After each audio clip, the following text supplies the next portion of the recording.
Hello, y'all. I'm back. It's 11:37. No, 1:37 p.m. So I didn't get to fall asleep until 4 o'clock this morning. Well, it was around midnight after I got out of the shower and the bath. I took a bath and not a shower, but I took a bath, and so it was lightning, thundering, bad weather, and stuff. So it took me almost 2 hours, I guess. No, about an hour, a little over an hour and a half to do a video that was supposed to be one, but is split into two. And so, with those videos, I,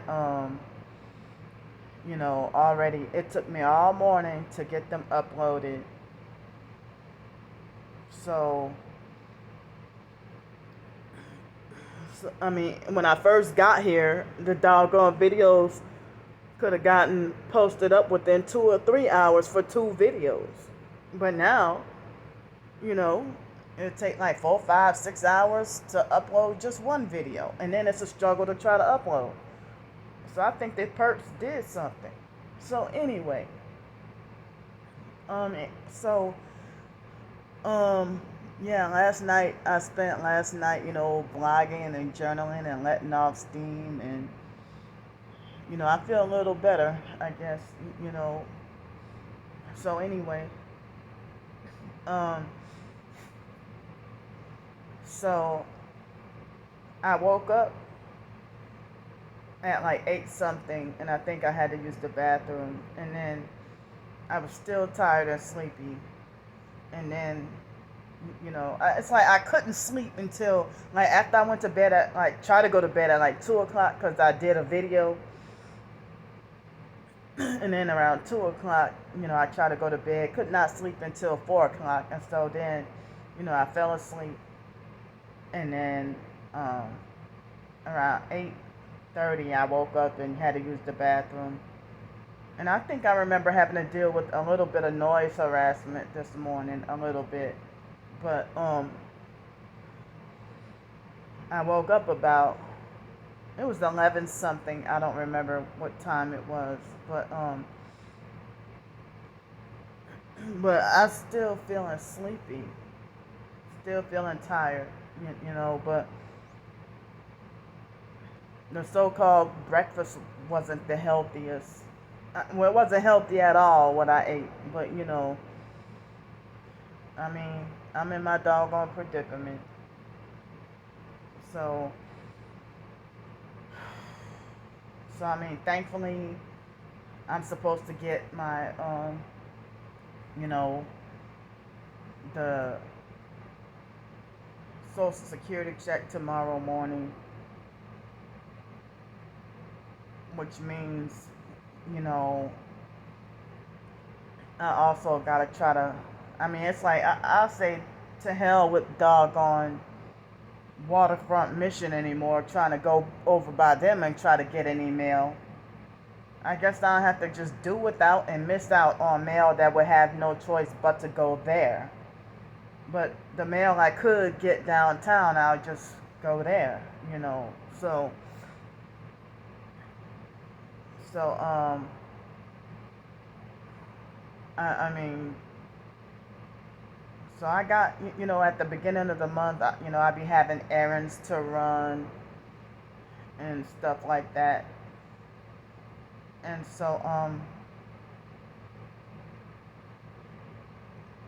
I like, I guess I got no choice but to get it out of the way today to do the laundry because this is well, as far as pants go, I have a few extra shirts left over. But all the couple of dresses that I have now are dirty. My pair of shorts is dirty. You know, and so all my pairs of pants are dirty, except one. So this is the only clean one. And so I got to get laundry done. I don't feel like getting it done. I don't feel like doing it Cause after what happened, well, that guy, that young kid, he ain't here. He ain't here no more. But I suspect it was that young white boy. It was him. That perp was the one who did kept messing with my clothes and stuff. And I felt kind of like a PTSD moment, like afraid to go and wash my clothes. And I was forced to waste more money. And then that held me up as far as time goes. You know. So, anyway. So it was 15 years ago that, I had the ex-boyfriend, and, well, he contacted me again yesterday saying, well, I guess you don't want to, I don't remember exactly word for word. He said, well, I guess you don't want to date me or whatever. He's like, I know I did you wrong in the past and you were a very good woman or something. I'm just paraphrasing what he said because I don't remember what he said. He was like, well, that was over 15 years ago. And so, I mean, I know and I acknowledge it was, 15 years ago and stuff like that. And we were both young, but the relationship seemed like, a covert, like as if he was a covert narc or something, or a fake nice narcissistic abuser who turned mean.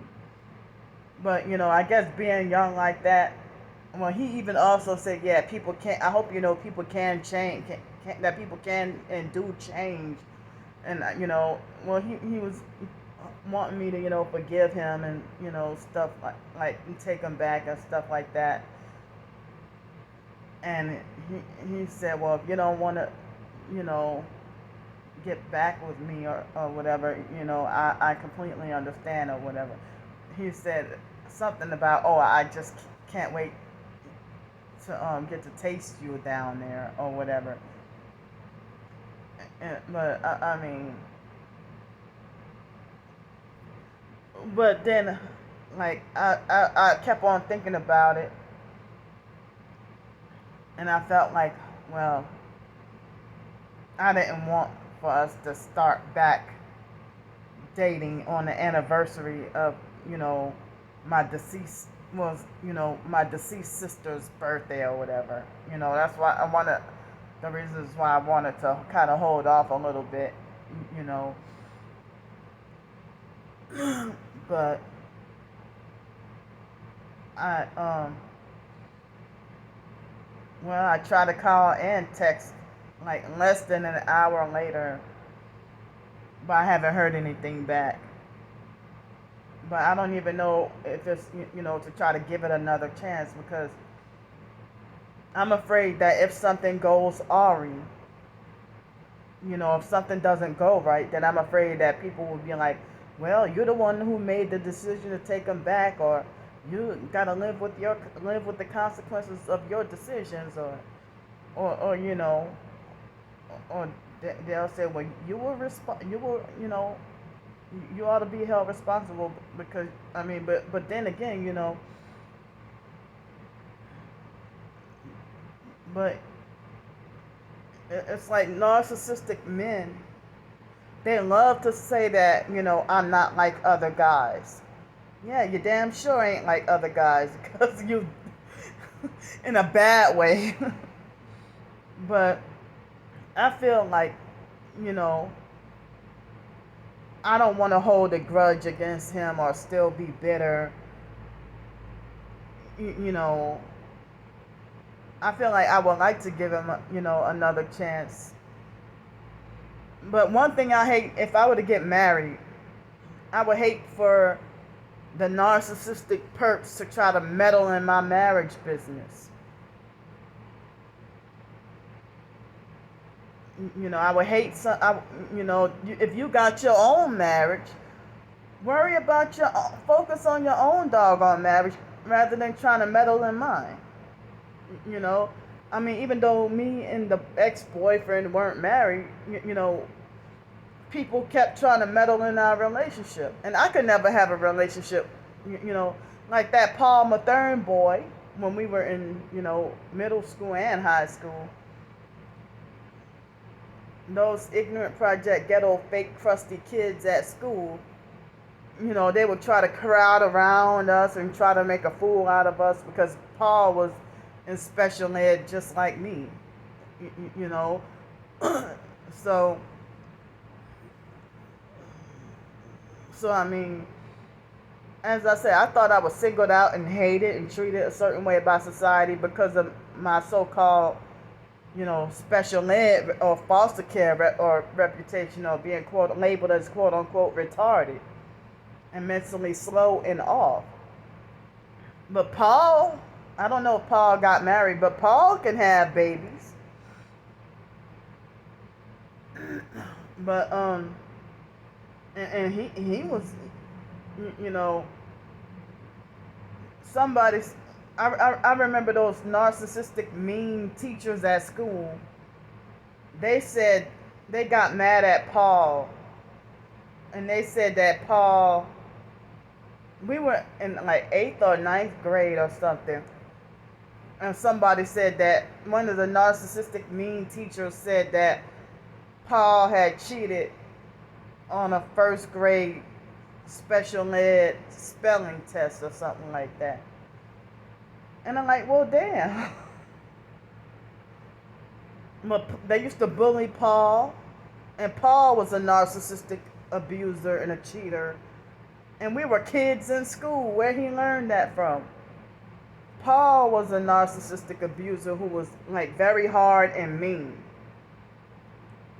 But he used to get bullied a lot, and and they used to mock and make fun of me, for being with him because not only because of the idea of him being extremely short, white, and in special ed. And so they bullied Paul, and they used to do cruel stuff like throw him in a dumpster every day. Imagine being bullied to the point where people throw you in the school garbage dumpster every doggone day. I mean, and it's like the cruel stuff that they would do to, special ed kids. You know. But Paul used to talk about, he was the one who tried to talk about this person and that person made his blood boil. And he tried to act like he wanted to use certain words to try to frighten and intimidate people when he was so short and little. Usually 7th graders aren't so tiny like him. But then by the time we were adults and stuff, like over 18, Paul finally was a little bit taller than me. But even during our sophomore year in high school, Paul was still shorter than me, and I'm already short. So I think even in high school they were doing the same thing to him. Throwing him in the garbage dumpster, the school garbage dumpster every single day. So but I heard that Paul and his sister Amy Mathern, and that the parents, I heard people were saying that they're racist, but Paul used to try to date other like black special ed girls. I wasn't the only black special ed girl he used to try to date, But I remember his sister Amy was in fact racist. But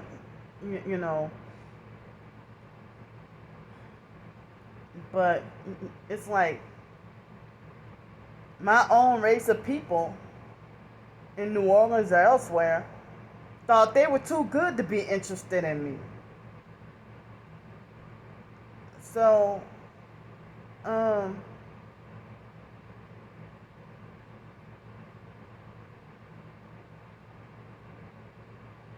sorry, I'm fighting out unwanted intrusive thoughts. So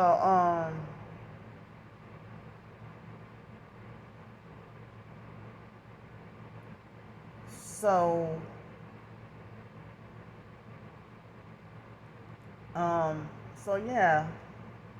So I don't have, you know, I mean, it's like I always desired to get married and have kids, you know, and I never got, I wanted to, but I never got the opportunity to know to experience what it's like to fall deeply in love with the man. And then me, not being treated right with the relationship, with the ex-boyfriend from New York, and then being distracted by the homeless situation and then dealing with the gang stalking and stuff. When he admitted that he didn't treat me right and stuff. So it's like I didn't even get that opportunity. It didn't seem like a connection, but I kept fighting to stay faithful and stay honest and stay loyal to this one guy, hoping to marry him. And,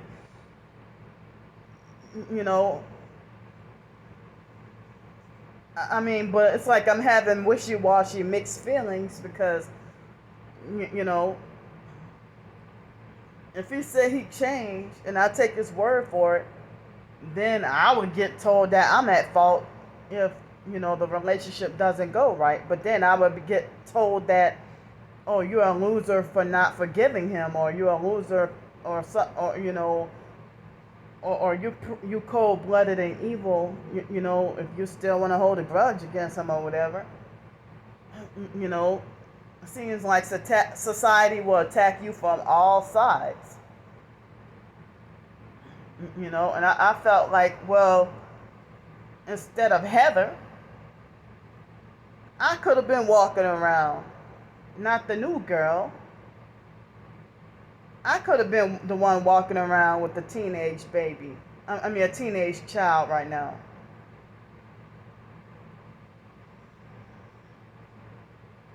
So, I guess took you 15 years to wise up and, realize, as I said, we were young at the time, and so and me being inexperienced with dating and relationships or whatever, that's my first time having, it didn't even, the whole time the so-called relationship, it wasn't real. So, and then to be brainwashed and be told all the time that you're ugly, by society, that, you're ugly, and, nobody's interested in you, nobody wants you, or you drive people away,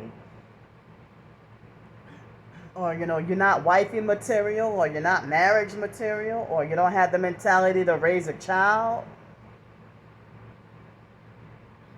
Or they say you can't even take care of your damn self. How you gonna raise a baby? So,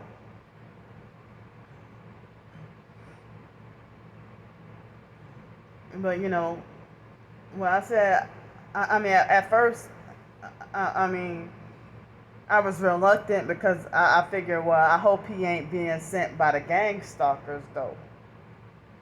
But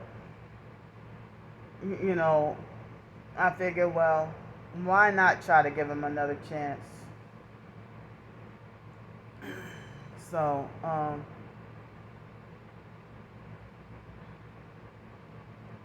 but I just would hate to be hurt again, you know. But but anyway, it kind of made me mad that this doggone video Um, well, I don't know. I might use my phone data again. I don't feel like going doing laundry, but I gotta go and get it. I gotta get it done. I gotta go and get it done. And if I gotta go run errands tomorrow, then I definitely gotta get it done today, out of the way today. I don't feel like it. You know, so I want to do some more writing today. It's like, again, I'm just like scared to end up back on the streets by next Friday. I'm scared to end up back on the streets by next Friday. And if I would have been married and had a husband a long time ago, I probably wouldn't have to worry about being homeless or on the streets or nothing, unless we would have had to split up or divorce or something. And I ain't got. I'm gonna remind y'all, I have no family support. That's not like I could have gone live with another sibling or a cousin. If I divorced that husband, and then my family, they would have intentionally twist everything, not knowing the real truth. They would they would do stuff like poison the husband's head and make him cheat on me or divorce me. Tell him all kinds of lies on purpose just to make him run off. So why would I go back to them for support to try to go live with them if I ended up, having to divorce him? Or, I would get all these, probably end up with all, if I had kids, dealing with outsiders trying to make my kids hate me. People who don't even know me and people who are not related to me and who should get out of, me and my family business. If I had kids. But, if I would have had kids and stuff, but dealing with that many controlling people, the foster mom, she acted like she was on a hunt to destroy families and rob people of their kids. Like, she was meddlesome and controlling in the foster sister Joni's life, and had Joni's kids, stuff happened to Joni's kids too. And the foster mom destroyed her own cousin, which was Joni's mama, biological mama.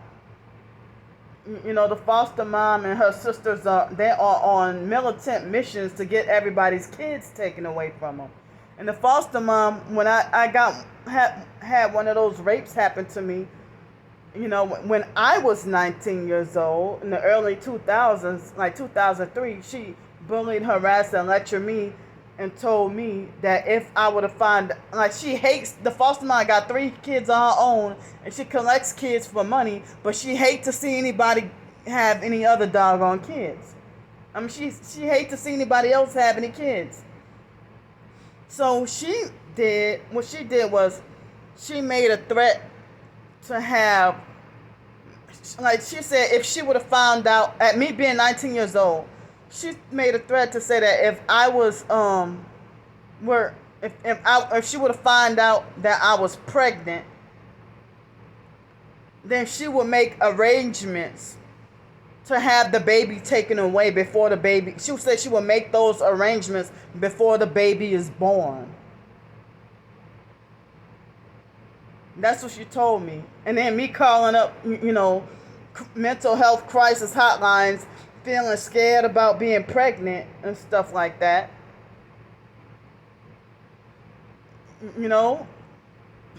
So the foster mom, she acted like as if she thought she was gonna own me like a slave for the rest of her doggone life.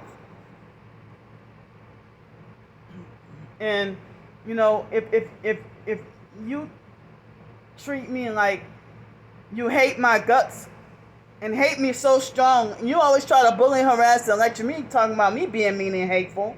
Well, I get it from you. Well, I actually, you know, try to undo the way she taught me and try to better myself and realize she taught me a lot of wrong ways. So when she can't get the control that she want out of you, then you're all of a sudden mean and hateful. When you know you're the one who's mean and hateful and abusive and dirty.